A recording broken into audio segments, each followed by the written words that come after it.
Thursday. Okay, let's get started. Joseph. He's stressed. He has to So I don't think this lecture is as long as the other two. I'm not positive. Let's see if we can do this in 2 hours. So we're going to go through the visual system today, and then we're going to end with just some problem solving of different lesions in the visual system, because it can tell us quite a bit about where lesions are in the brain, depending on if that person has any issues with their visual field. So the visual system is very complex. We won't go into all of the complexity of detail, obviously, today. I'm going to try to narrow it to what we need to know as physical therapists. 20% of the brain is just dedicated to vision. So you have 20% of your neurons in your brain only do visual processing. But 60% of the brain is involved in the visual system in some aspects. So you get the parietal lobe that tells us where objects are. You get the temporal lobe that tells us what objects are. So it's not just that 20% that's dedicated to it. It's all the other structures around that go into identifying objects and that we can see. Its visual system is really responsible for taking light rays. They go off of the retina. The retina then has action potentials that send it to the brain, and then our brain has to take those light waves and make it into a picture that is readable to us. So it's not always uniform, and it's not always constant through the species. So a lot of animals, they don't use the vision as much as we do. Our vision system is very highly evolved, that we can see different colors, and we're very acute with our stare. It also has the ability to reconstruct a three-dimensional object from just seeing it as a two-dimensional. When it reaches the cortex, it's really only a two-dimensional object. And with all the other sensations that are coming in, we can reconstruct objects so that people look like three-dimensional people instead of just a flat surface. So we have that depth perception that's important. It's important for quick reflexes, as we know, and then it's also important for facial recognition, which becomes very important to species that are a little bit lower than us that don't have the language skills. You ever know how, like, Cesar Millan talks to dogs? It's all about his presence and his face, because dogs respond really well to body language and facial expression. So we as humans have adapted a little bit beyond that, because we can also communicate via language and say what we need. But a lot of animals underneath us or in lower chains only respond to visual cues that they get throughout the visual field. So this is just a representation. That's how much of the cortex is involved in visual processing. So again, it's a really highly complex system, not just that I can see you, it's where are you in space, what's the depth perception between me and you, the distance that I need to get to you. So there's a lot of things that go into it with just, seeing a picture in the back of your eye. There's visual acuity, which is what we test in a doctor's office with the Snellen chart. So that's just our ability to see and recognize small objects clearly. If you have disorders in the actual acuity, the visual acuity, we think more lens issues, right? So if you, growing up, all of a sudden you're blurry vision, a lot of times you go to the doctor and they just correct for your lens being out of whack. Not so serious. It can also cue you that there's something wrong in the central nervous system, but that's very rare that you get more of a visual acuity issue because of a central nervous system issue. Most often it's lens related. Visual field, however, that's when you start to think it's going to come more from the central nervous system. So there's the monocular visual field, and that's basically visible to just one eye. So if you close one eye, you can really only see about 270 degrees. So if I'm looking forward, I can see over here, but right about there, I use my thumb. I can start to see it there, and then I can get it all the way around. So we have monocular vision. It can be subdivided into two halves, superior and inferior, so above and below, or nasal and temporal. So towards the nose, temporal would be towards the temporal lobe.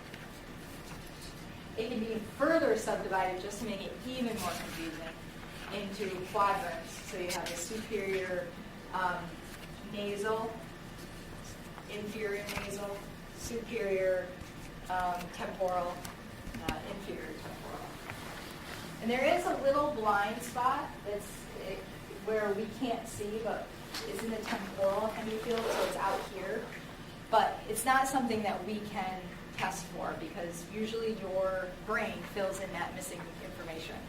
So you never can look into your blind spot. It's just your brain fills that information instinctively. And we'll see why you have that blind spot in a little bit. So binocular visual field is the area that you see with both eyes open. Now, the way the brain works is both eyes basically see all of that. So if I'm my right eye, I don't have any perception that I don't see over here with this right eye, because if that visual information is coming into your brain's seeing the whole picture. So I'm not saying, well, with my right eye, I can't see over here, because I think I can. The ability to locate objects in space is very important to us, both not only what would you guys think is really important for us? Let me ask you that. So our ability to see objects is a good thing. Something. Safety. Yes, survival is a big thing. Balance, it's huge with balance, that I can see upright. So I think I've asked you this. Have you ever been in a car where the other car is moving backwards and you feel like you're moving? So that's if our visual field is not succinct and clear, we can have a lot of balance difficulties because we feel like we're moving when we're not moving. So vision is a big part of our balance system. Usually visual fields is tested with something called the confrontation test. I also just call it the visual field test, but we always like to call it something. So that's always, I'm going to show you on here. You're going to look at my nose. You're going to come around. Tell me when you start to see my fingers. Tell me which one side's moving. Right. Good. I'm going to keep coming in. Can you still see my fingers? Yeah. Tell me which one's moving. Good. And then come in. You still see them? Good. So that's as easy as it is. You want to make sure that they can see both sides. Then you want to make sure that they see all the way in towards the center. There are some conditions that the center vision is lost versus the peripheral vision. So we don't want to just test the peripheral vision. And we'll go through that at the end. So neurological disorders of the vision can really be localized, like when I show you on that little diagram over there. You can really localize with which part of the eye is missing. In humans, we also have the ability to detect color, different light waves. We see red, green, and blue. And everything else that we see is just a combination or mixture of red, green, and blue. The most common form of color blindness is our confusion with red and green shades. And just for an FYI, that's an X-linked chromosome. So men tend to get it more than women because we have 2 X's as women. Where men only get the 1, and if it's defective, then they get the color blindness. There are some regional differences between our visual field. So in our center, where we want objects to be the clearest, that's best operating under high illumination, and it's our greatest visual acuity and color sensitivity. It's 10 times better than the periphery. So the periphery is more for our darker. It's more dark adapted. In the darker lights, we see a little bit better through the periphery. Little color sensitivity and really poor spatial acuity as well. The peripheral vision does better under low illumination. It starts to work a little bit more in lower light. So when we get the 2 different eyes, this is a cue for also central nervous system issues. If you get the 2 eyes, if you guys put your thumb out, and you close your right eye, and go and close your left eye, close your right eye, close your left eye, close your right eye. Do you see your thumb moving kind of back and forth? So there are you do see two different angles of the same object, and what the brain has to do is take those two different angles and merge them, so then we get, that helps with our depth perception, also helps with how far away objects are, which is our depth perception, sorry. So it has to take those two separate images, merge it in the brain. If that doesn't happen, we see double. So that's just a simple test of asking, do you see two fingers? How many fingers am I holding up? If you're holding up two and they say four, then you're thinking, uh-oh, they have double vision. And double vision is usually a sign of something going on in the central nervous system. We see it a lot with, besides strokes and head traumas, see it a lot with concussion. So a lot of times concussion patients have difficulty converging those images together, so they'll complain of double vision. The other thing is in strabismus, which we went over a little bit in the oculomotor lecture. When one eye is kind of like off to the side, it's a lazy eye, then that disparity is a little too great, so they'll end up having double vision if it's a new strabismus. If you're born with a strabismus, your brain actually learns to ignore the eye that's not giving it the right input. So you could, if a lot of times, I actually had a student who had a really bad strabismus off to the side, and he had no problems. No problems with VOR, no problems with ocular motility. I was just like, really, this isn't making you dizzy at all? But since he was born with it, his brain just kind of learned, nope, don't have to pay attention to that eye.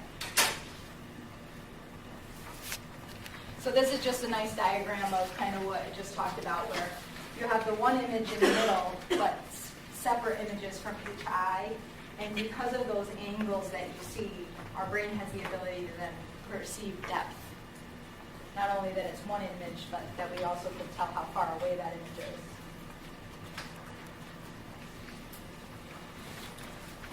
All right, anatomy of the eye it's pretty simple comparatively to other anatomical things we've gone over. There's basically three layers, and they sit inside each other. They're kind of like the cup behind, and then one on top and one on top of the other. So the sclera is the outermost part of the eye. You have the cornea, and that's covering 5/6 of the eye, which is our white. You can see it. It's the white part of the eye. The cornea is the other 1/6, and that's the thing that hurts really, really bad if you scratch it. That's the covering of the eye. And then you have dura, which is, it continues with the sclera in the back, and the dura covers the optic disc. And we'll talk a little bit about the optic disc, because that's where the optic nerve starts, hence the central nervous system. That's why you get dura that covers it. Then you have the choroid layer, which is the vascular layer, and that also contains the ciliary bodies, which when we talked about in the motor portion of the ocular motility, the ciliary body is the muscle that contracts or relaxes depending on how far away objects are. So if in a relaxation of the muscle, your lens is flat and we can see at farther distances. But as things come closer to our face, we need to contract that muscle so that the lens kind of plumps up to become more of an oval shape to see objects closer. The choroid layer also contains the pupil and the iris. The iris is the colored part of our eyes that control the pupillary constriction. And then you have the retinal layer. And there's two different types of retinal layers. There's basically the retina that is darker colored on the back in the cells, and then there's a neural layer which has all of the neurons kind of stacked on top of each other, and we'll go closer in to look at that. Yep. Both contraction and relaxation both say distance vision. Oh, I'm sorry. Your flattened lens, your relaxation should be distance. The contraction should be close up.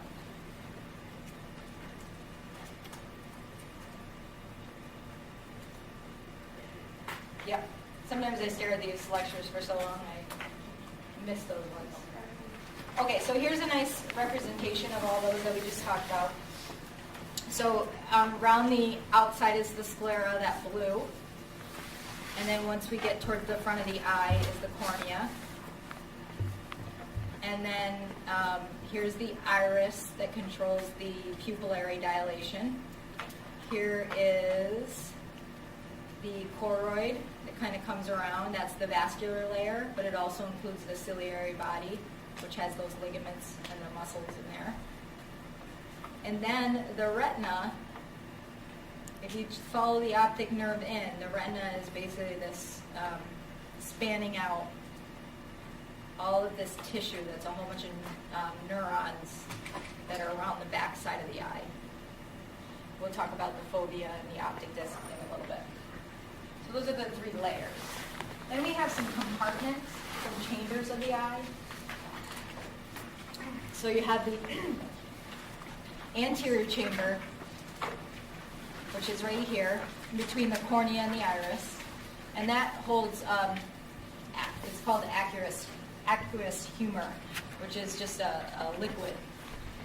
And then you have the posterior chamber that also holds that same liquid. That's between the iris and the lens. That liquid is the stuff that, soothes our eyes. It's basically always there trying to lubricate our eyes. That should drain through a venous system. Sometimes in some diseases that venous system gets backed up, and then you'll get swelling underneath the eye, and that can cause some blindness if you let it go too long. The vitreous chamber is basically just that gelatinous stuff that you think of when you think of the eye. Did you guys have to cut an eye open and gross?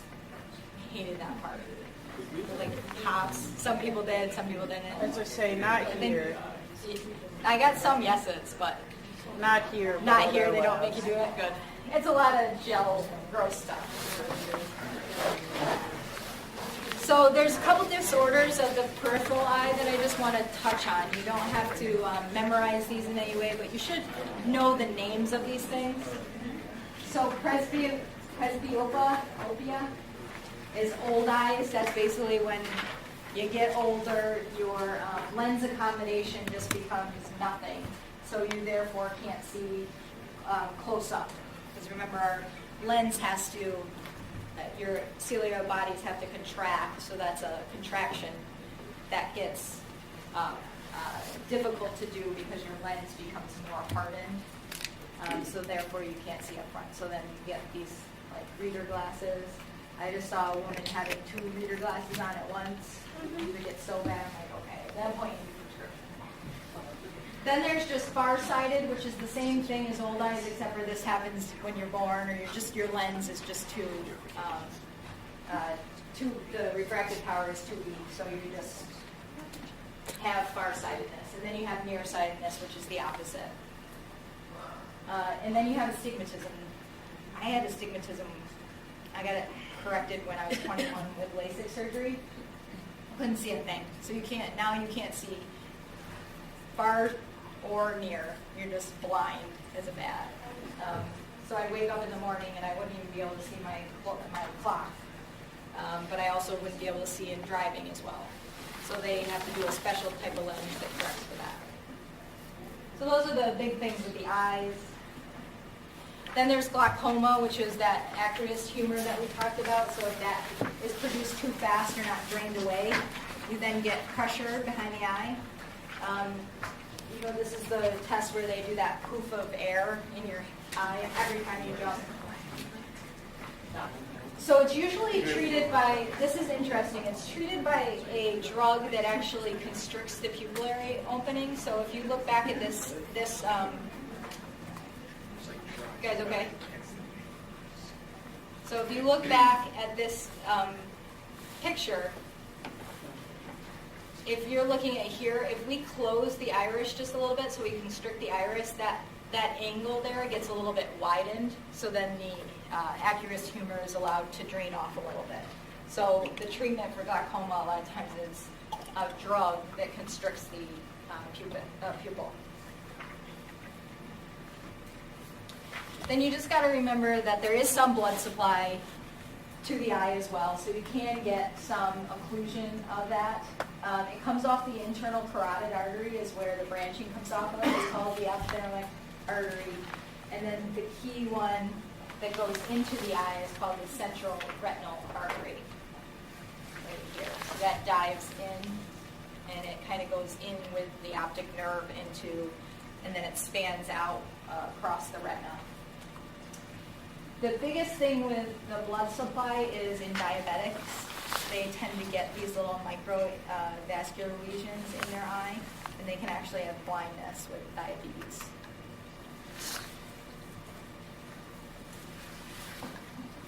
Yep. So if you get like struck in the eye, say your eye is internally bleeding, did you then break open one of those vessels? You mean like you can still see and everything's okay? It's just that you get this like blood blistering, or Slash like you can just see like blood. like you can't see? Yeah, big blur. If you can't see, then it's probably one of those arteries. Yes. If it's, you know how you sometimes see patient or people with just blood streaks through their eyes, but they're fine seeing wise. That's usually just capillaries that are on the outside of the eye that aren't a problem. Sometimes you even break that with like a valsalva movement. See that. So fundus is basically the back of the eye, and I like this picture because it's more of a 3D representation, so you can kind of see what the retina is. Because it's just a little bit difficult to conceptualize. What is that retina and how does it absorb light? So there is a blind spot, and this is why we have a blind spot, because where the optic disc is, right when all of the nerve is leaving, you start to get some dura matter around there. So there's no rods or cones, which are our photocenters. So they don't form there. So we do have a blind spot in the back of our eye. But again, our brain is so good that it just makes up for it, so you'll never see that blind spot.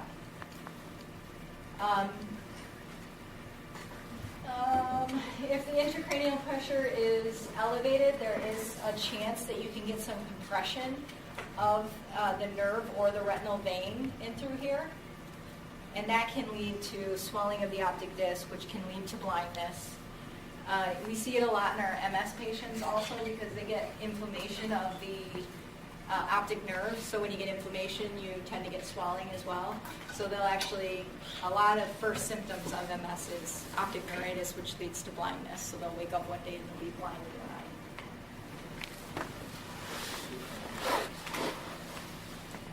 Also, in the back of the eye here, I want to point out the macula. So the macula is our central vision where we want things to fall. So that's where we see the best. And then the fovea is the center of the macula, and that's where we really want objects to, the object that we want to be viewing the most needs to fall onto the fovea. And that comes into play a little bit more when we talk about the vestibular ocular system and how we retrain it. Is basically we want to keep the object on the fovea even with head movement, and when that object slips off the fovea, that's what gives us the error signal that then is allowed to get better with repetition and change. So the fovea is basically where all the other cells have kind of gotten out of the way, and you get a direct connection right with the rods and the cones. We'll go over what those are, but it's basically all the other layers kind of come out so that light can go right into that area. So we're constantly moving our head to keep objects in focus, and when we mean in focus, we mean they're on the fovea. So as I'm looking at something, I want to turn my head so that the ray of light that I want goes right to the fovea.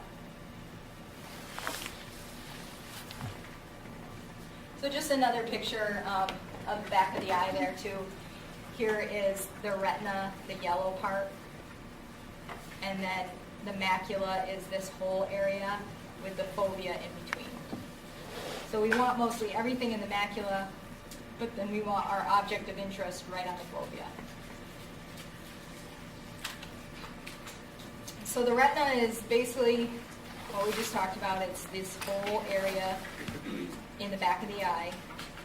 There's two parts. There's the retinal pigment epithelium, which is just the epithelial cells that are darker that start to absorb the light. So that when the light comes in, they hit off the back of the retina, and then they go through the neural retina. And I'll show you a good picture of that.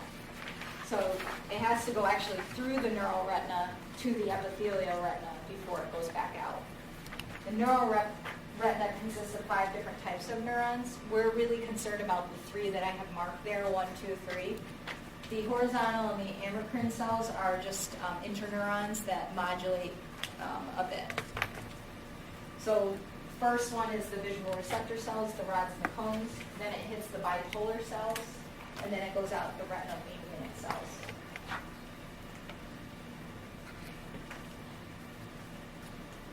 I'm going to just show you this picture so you get what I'm talking about with backwards, the inverted retina. So the light passes through the lens, through the inner layer of the ganglion cells and the bipolar cells. It reaches the rods and cones, which are here, before it goes back out and then down and through the optic nerve. So when the light comes in, this is why there's 2 layers of retina. This is the epithelial retina that has the darker pigment that attracts the light. Once the light hits off of there, that's when the action potentials are going to start in the rods and cones. Then they're going to go to the bipolar cell, then the ganglion cell, and exit out the optic nerve.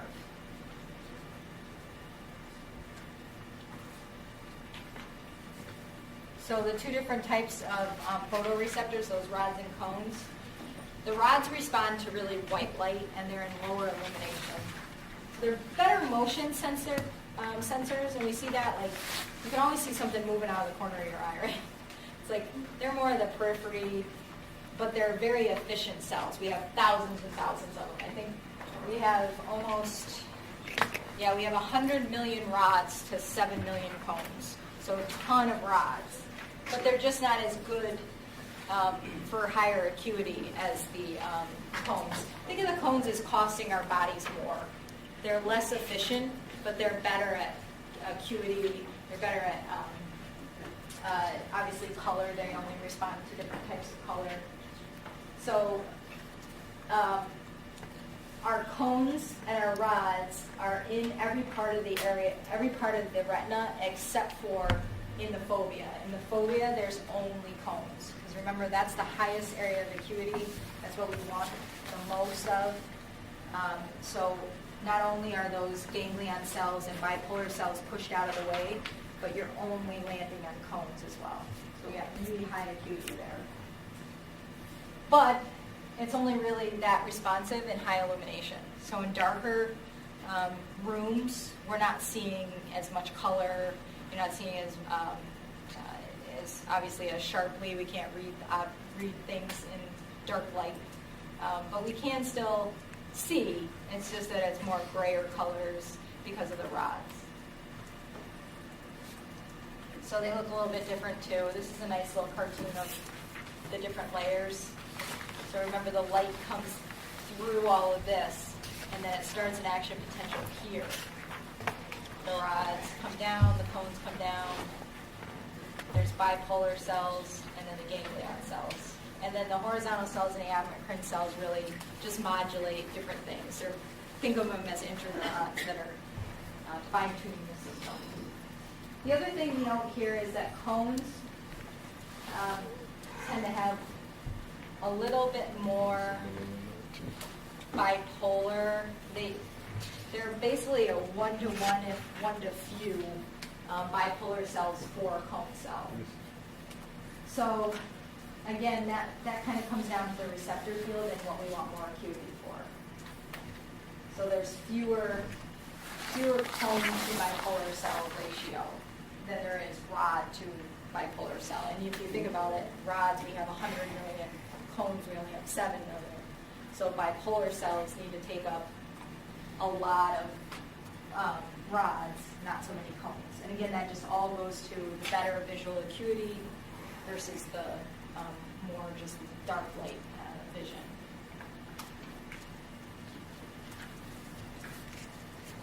And then, like I said, the amacrine cells and the horizontal cells, all I want you guys to know is that they are interneurons that help modulate the visual projection of the object. So they just work different ways. The retinal ganglion cells, there's multiple different types of ganglion cells, but again, there's more that are slower adapting, that are better in color sensitive, and they're better at object detecting. And then there's some that are more rapidly adapting that are better with motion detectors. So if they're more rapidly adapting, remember, even on the skin, if you have rapidly adapting receptors, then you're feeling more motion. Same thing with the visual receptors. As they're more rapidly adapting, and you can see, not see, not see, and you can see it moving across. Or if it's slowly adapting, you would see the same picture even as it's moving. And then those retinal ganglion cells travel into the optic disc area, and then they exit out through the optic nerve.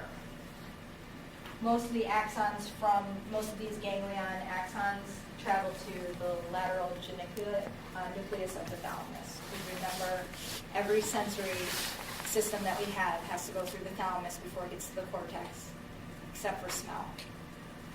And smell is just that special scent. But this one goes through the lateral geniculate nucleus, and we'll go over that quite a bit. So here's just a couple retinal dysfunctions that you can see. And we talked about the one, the diabetic retinopathy. It is basically just little microaneurysms and microlesions of the vascular system. You can have retinal detachment, which we should kind of know a little bit of the symptoms because some are easy. You're obviously, if it's a total tear away, you're going to go blind. But the earlier symptoms are like seeing stars, maybe going blind transiently when you bend forward. So if somebody has had a concussion or a head injury and they start to tell you those symptoms, it might be worthwhile to send them to an ophthalmologist to try to look at the back of the eye to see if there is some retinal detachment. Macular degeneration is the leading cause of blindness in the elderly. There's not really a cure at this point. They're trying to come up with something because it's becoming more of an epidemic, and it's because it's very nutritionally related. People that tend to eat more darker green veggies don't tend to get macular degeneration, so go home and eat some kale for me. But these older people now in their 60s and 70s that didn't eat so great before tend to have this macular degeneration. And it's because it's just the macula that gets degenerated, we both mainly lose our central vision. So that clock is basically what they see. It's very annoying, very debilitating. They can't drive because you can only see peripheral vision. So you can't really look at anything forward. And then there's just vitamin A deficiency, which is usually because it's not that we don't take in enough vitamin A, it's because we destroy our liver with alcohol is really the biggest thing. So alcoholics can have vitamin A deficiency because now we're not storing it, we're not processing it. And then that becomes more of a night blindness first, so we lose a lot of the rods there. So those are just some things that can happen in the retina.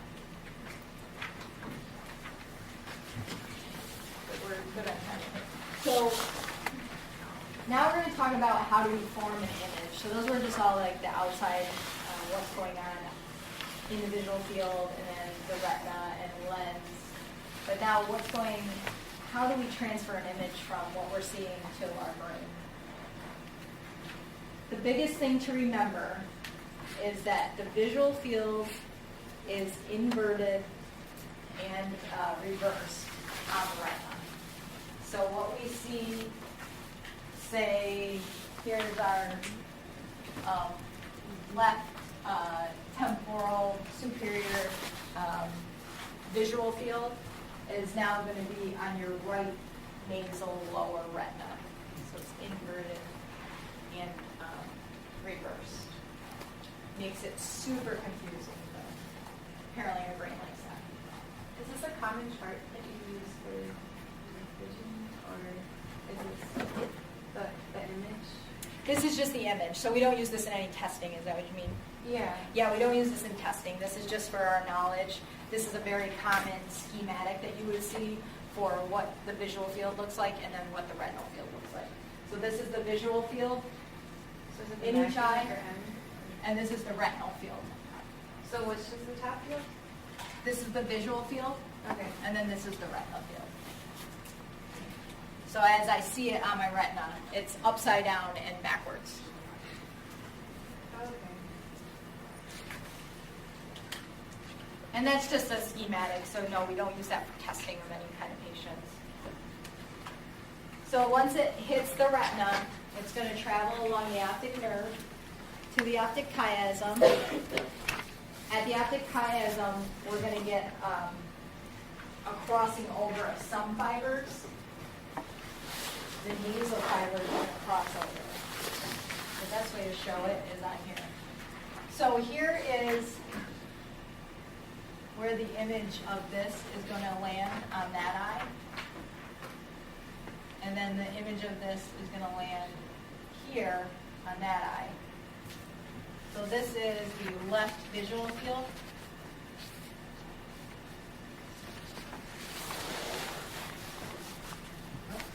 Before you proceed.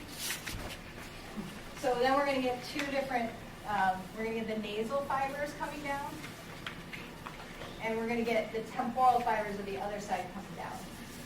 These temporal fibers are going to stay at the optic chiasm on the same side. The nasal fibers are going to cross, though. So by the time we get into the optic nerve, here, you're going to have the entire left visual field represented on the right side. Does everybody see how that works? So as I get down there, my left visual field is represented on my right optic nerve. So contralaterally, right? The temporal stays ipsilateral, the nasal crosses. So then we see our left side with our right eye, basically, or right side of our brain.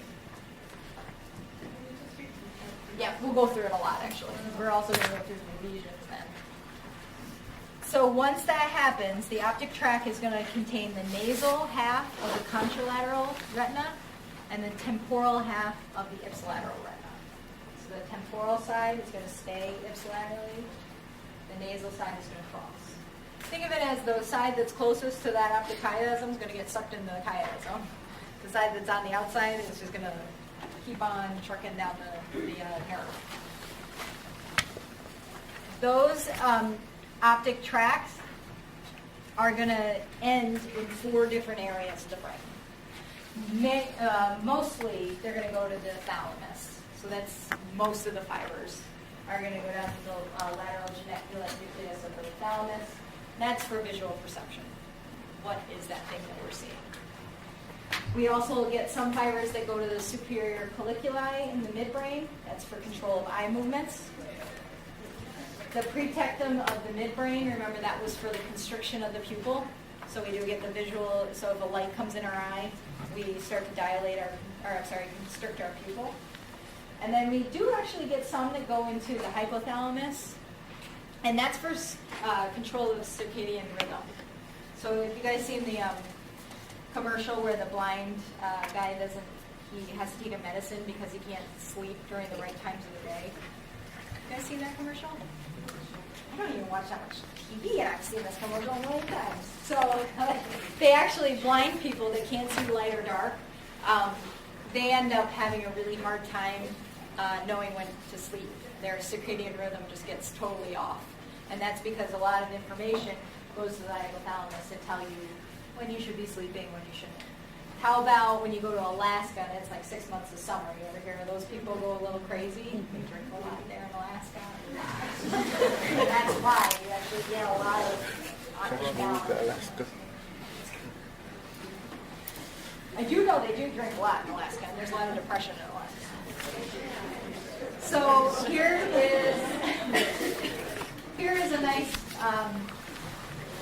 schematic of all different areas that the optic tract goes to.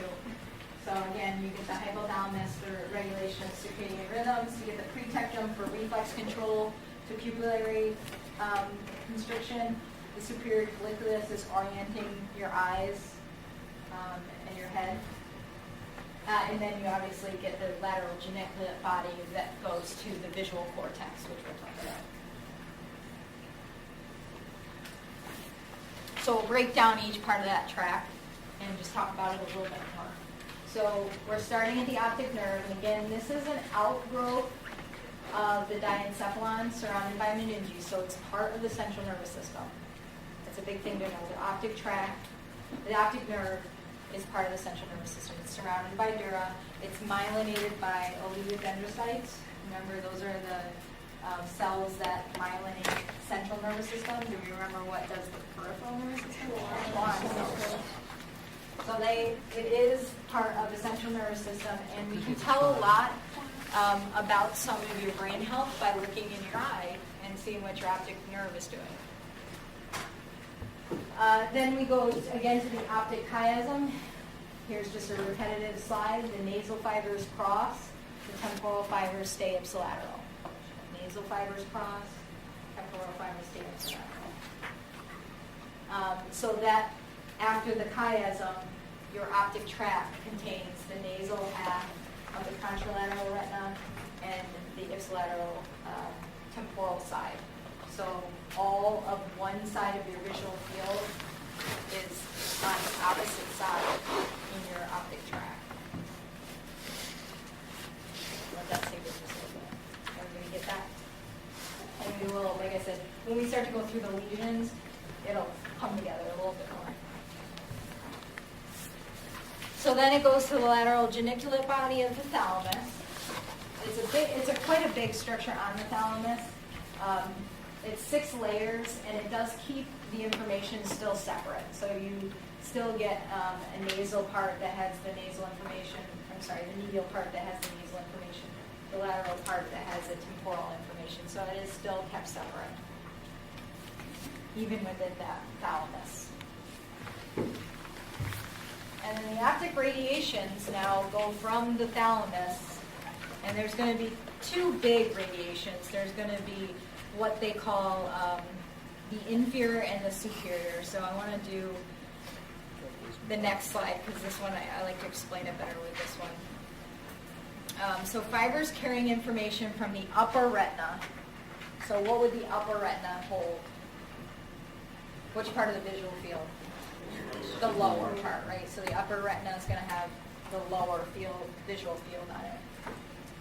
That travels through the upper regions of the radiation. So if I have here, if I'm coming around, my upper part is going to go back. There's going to be a lower part that's going to hold the lower retinal field, which would be what part of the visual field? The upper. So you're just reversing it, right? The lower fibers of the retina are going to travel in what they call the loop of Mayer. It's just because I think it just looks fun. Like it's just a big sweeping loop. So that big sweeping loop is going to hold all the lower retina fibers. Here again is the 2 loops. So the shorter loop is more the superior fibers, because we can't show you 3D here. But this one is more the superior fibers going down. Here's the inferior fibers coming all the way around. So they're going to travel more towards the temporal lobe into the back occipital.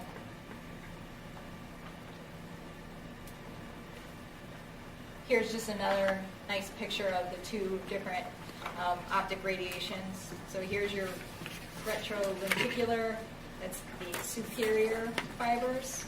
And then it even says, I like this slide because it says inferior visual field. So you're getting the superior retinal fibers, but they're inferior visual field. Then Mayer's loop is going to hold the inferior retinal quadrants, which are superior visual field. And they're going to go back into the primary visual cortex. And just like every other place, we have a primary visual cortex, then you have the association cortex, then you have all the other areas of the brain that they can go to. So the primary visual cortex is what's in yellow. So you find the calcarine sulcus, and then you're just going up one sulcus and down one sulcus, and that's the visual field. That's the primary visual cortex. So just that small area is the primary. Here is your association visual cortex. So those blue are more association. They're higher visual processing. Fibers representing the upper retina are going to stay still up, and that part of the visual field, or visual cortex is called the cuneus, and then the bottom one is the lingual gyrus. And those are going to hold the lower retina. So are you talking about the upper among the keys? Yeah, so the yellow part. So you find that sulcus, that primary, the calcanean fissure. I like to call it sulcus. They're interchangeable. And then above it and below it, there's just one sulcus above, one sulcus below. So that's the cuneus, Okay. and then that's the lingual.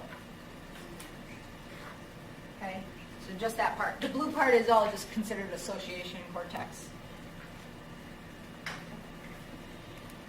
The primary visual cortex is characterized by these lines of Gennari, which are basically the projections, because there's so many projections coming from the thalamus, that they land and they almost form this like striate-looking cortex. So that's specific to that area of the cortex where you'll see that striating right in through here. Dr. Bauer, Yep. I have a question about 2 slides ago. Sorry. So you were talking about the Meyer's loop, and you said that in the bottom there it says the superior visual field, but you also said it was the lower retina. Yep. So that's how that works. So it's flip-flop. So Yeah, gonna it's be the upside lower down. retina, but it's superior visual field. Yeah, so our superior visual field comes in through the lens and flips, and then it's it's actually the inferior part of the retina. Thank you. It's upside down and backwards, Upside down there. just to make it more confusing. Just like always, there's a topography to the visual cortex, but it's a topography of the visual field of the eye itself. So I actually added in this other slide because I like the way this looked a little bit better. So if you can see, that says 1, 2, 3, 4, 1, 3, 2, 4. That's the middle of the eye. That's our central vision. Our central vision is the back side of the occiput, so right in the back there. Then more circumscribed around the central vision is a little bit more interiorly into the brain. And then our peripheral vision is even more interior to the brain. So depending on where you're getting insults to the brain, you can actually have more insults here, and you would have central vision sparing and no peripheral vision. Or you could have just a lesion here and have no central vision and a whole bunch of peripheral vision. So there are very rare cases where you could see that, just because of that topography. And then again, like I said, the association cortexes are around that area. So the central is the visual, area 17 is our primary visual cortex, but then there's a whole bunch of other areas that do higher level processing. And then from those processing, we're going to get what they call a dorsal pathway that goes to the parietal lobe and a ventral pathway that goes to the temporal lobe. So if you think about it in what does that tell us, like once we get that visual object and we circumscribe it into like a three-dimensional object, it goes to the parietal lobe. The parietal lobe tells us where in space is it. The temporal lobe tells us what it is. So remember, temporal is more about learning. That's actually where we feel, where we know what objects are in our hand. So that tells us what that thing is that I'm looking at. Where the parietal lobe tells me where in space am I looking at that object. All right, I'm going to show you this nice video, and then we're going to do problem solving of the different lesions. So this kind of puts it all together again. It might be a little bit more detail than you need to know, but it's helpful.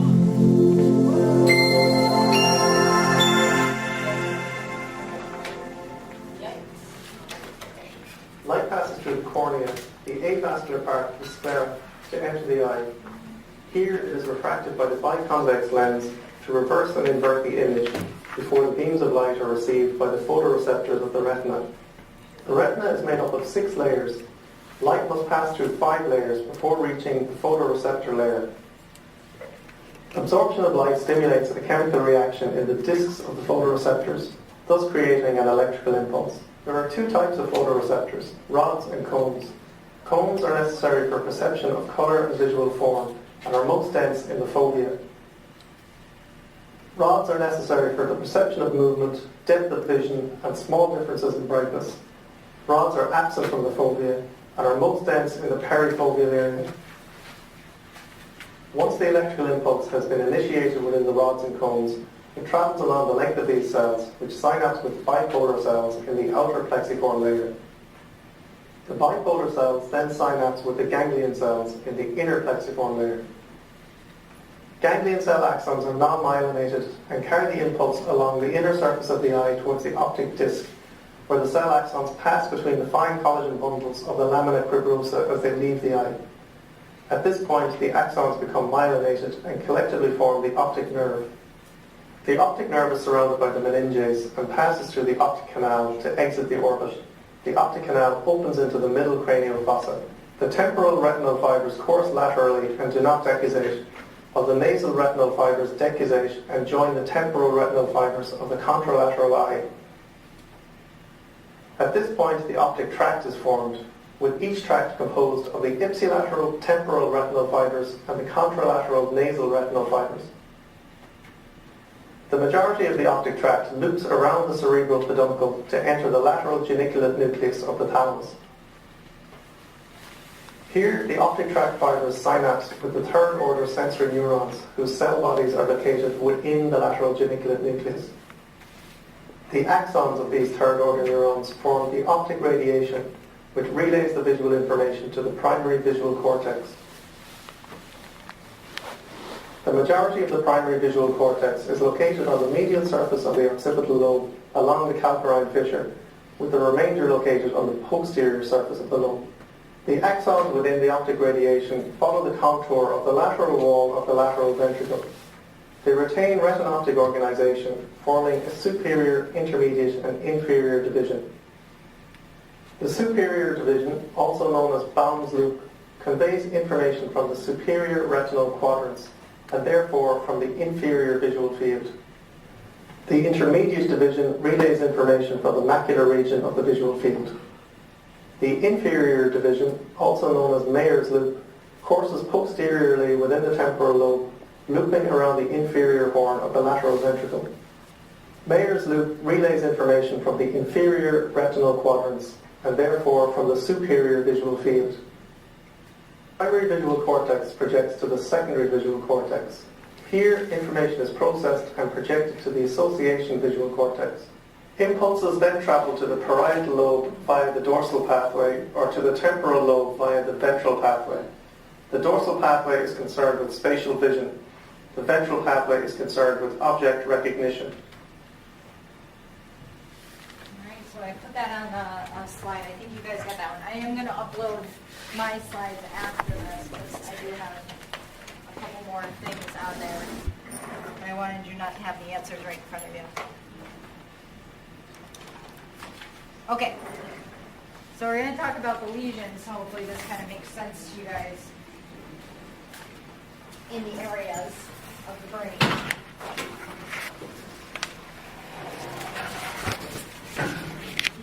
All right, so again, as I'm seeing the left visual field, the objects are going to come down and hit my right eye on the temporal side. So that temporal fiber is going to come down. In the optic chiasm, it's not going to cross. It's going to stay laterally and come through into the optic tract. On this side, it's going to hit my fovea more on the nasal side. It's going to come down, and then, but in the chiasm, it's going to cross. So therefore, by the optic tract, I'm going to have this whole left visual field on my right side of my brain. So, lesion-wise, what happens if I cut the optic nerve here? And that's going to be number one in both eyes. So what's going to happen in these eyes if I cut this nerve? And you got to think about this side's also happening. So if I do, just do like little.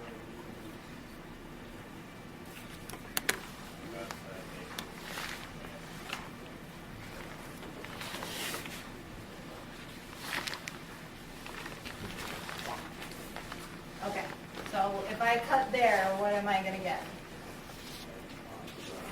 What's going to happen in my left eye? Anything? Nothing, right? Because I'm cutting here. What's going to happen in my right eye? Total blindness.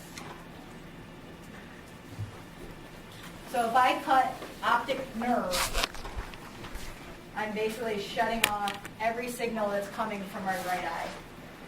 I still can have everything that's coming from my left eye down and over. So I'm basically just going to, in my right eye, not see anything.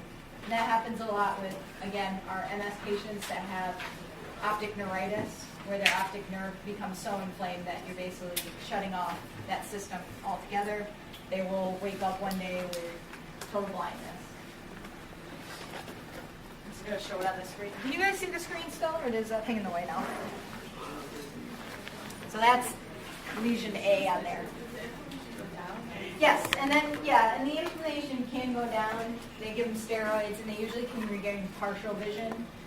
Sometimes it resolves completely, but then you're left with, like, an area of weakness in that nerve, so it can be attacked again. So a lot of times they do have problems with their vision.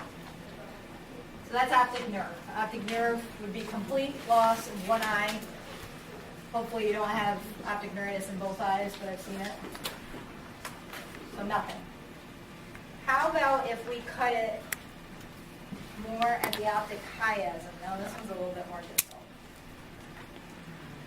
So what fibers would we get? Temporal. Yeah, we'd only have the temporal fibers on each side, right?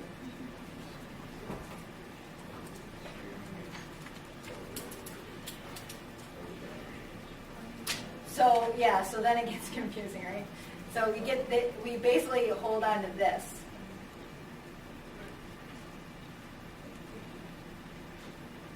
So what is that seeing? This is seeing here, and this one's seeing here.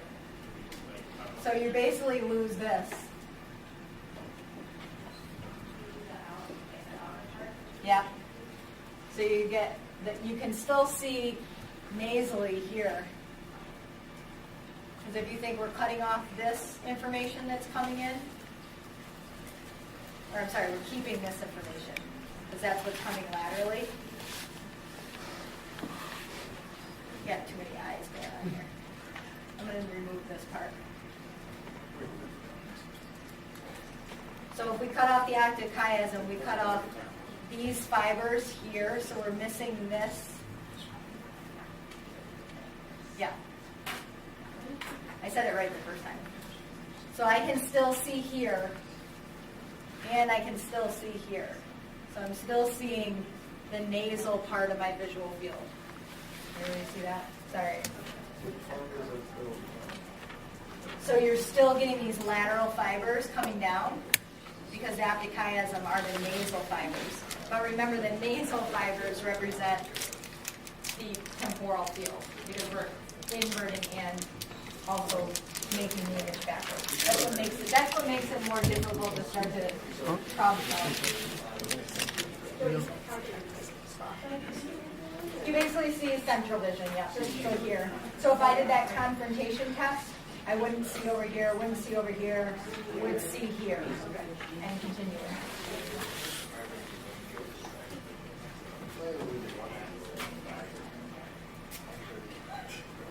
I know I had to break these down because I didn't want to get confused while I was doing it. Okay, so next one would be optic tract. What if we cut the optic tract now? I'm going to move this so that it's going to be confused.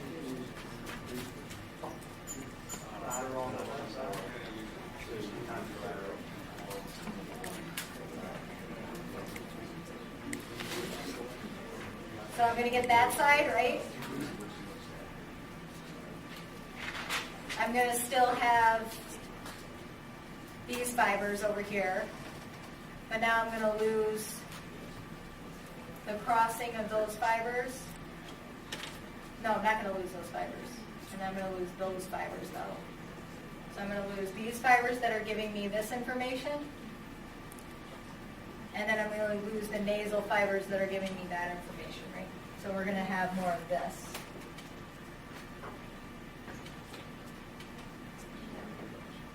Okay?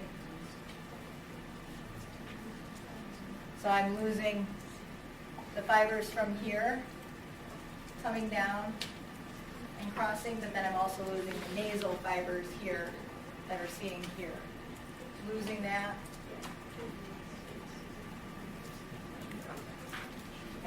And I do have these all on slides, so you guys can look at them after. I just thought we'd walk through them versus me just showing you them. So this is a pretty common one. That's called, you know what, I think, yeah. Because what would happen here? What would you see here? Like what kind of insult to the brain would be that deep in that area? Like a stroke, yeah. So a lot of times we see this with a stroke. What other ones do I got for you? I wanted to do 4. Oh, here I just wanted to show you that after it leaves the thalamus, it's still kind of traveling together. So even after the nucleus, you're still going to get the same thing as you saw with the fiber track here. It's not until down here that they start to separate a little bit more. So with number 4, a track through here, you're going to get the same thing.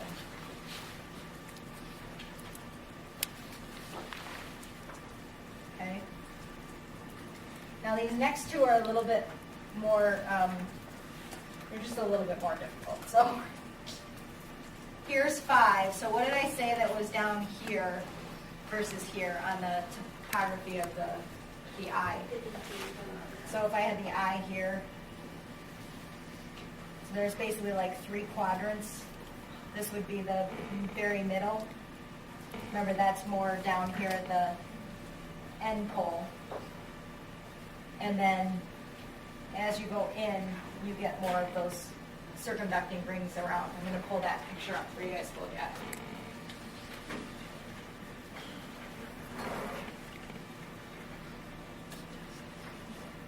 Okay.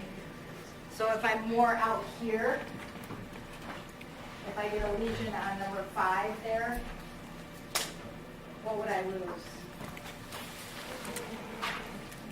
So if I took away this part, the central vision I would lose, right? So I'd look like this. I wouldn't see out of my central vision at all. That'd be really annoying, right? So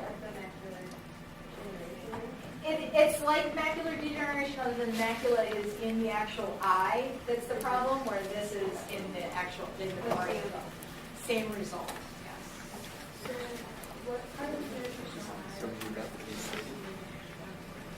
This is just after the optic radiations where it synapses into the visual cortex.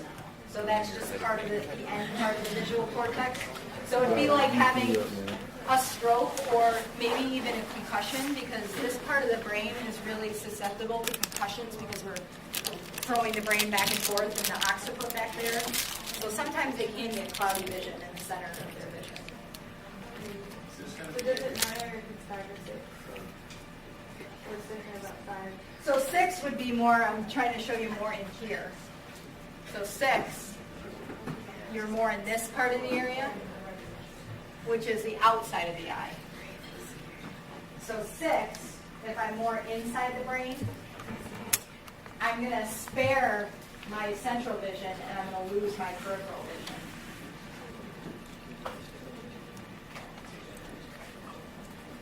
Which wouldn't be awful, but it wouldn't be great either. So that's losing the whole outside area. But as far as the nerve fibers themselves, so what's the difference between fibers? they're all coming from the same place. It's just a lesion in the central nervous system. So it's where, like if I had a stroke or a tumor more deep in the brain, I would lose peripheral vision. If it's more out here, then I'm losing central vision. You can look at the right, yep. Can it be bilaterally? Because that stroke or just... If you would, yeah, if you just have like a stroke on one side, then you'll only see it, yes. It'll be contralateral, because remember, by the time you get here, you're getting the opposite side of the brain. The opposite side of the brain is taking over both sides. So it'd be just one eye, yes, if you're just having one side. And I do have them on. I'm gonna put these up for you guys because they're really helpful to kind of go through and look at. So I have all of these little guys, and then I have a better one. But I just don't want you to get caught up in too many of the details on this big one. So they got things in there that I've never seen. The biggest ones are the heminoxia, where it's just you're losing the optic tract here, number 3. I haven't seen a lot of optic chiasm lesions really, but you could certainly have a stroke that would be more in the central part of the brain there, so that could be one. It's more this big one, this optic tract that gets affected in stroke. The other ones are kind of rare diseases or rare tumors that you might see. It's very, yep. Your central visual field is processed laterally and Your central visual field is processed on the outside of the occipital lobe. So like the back side. Yeah, it's more deep versus lateral or medial. So here is the nice picture of that. So you see that outside of the brain here. So if you took this and you folded it in, that would be the brain.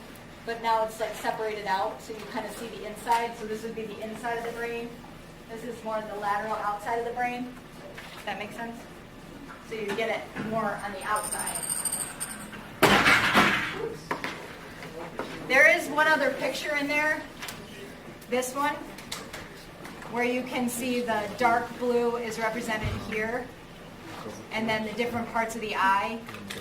I don't expect you guys to know that for the exam. That's more kind of like the somatosensory topography that we see. You also get that in the ocular visual system, that parts of the brain represent parts of the visual field. Okay? So go back, look at these. I'm going to post these ones for you to now look at. And then there's actually some really good ones in the neuroscience text to go through and see if you can problem solve the different lesions. It's the best way to learn. I was going through my textbooks last night or this morning.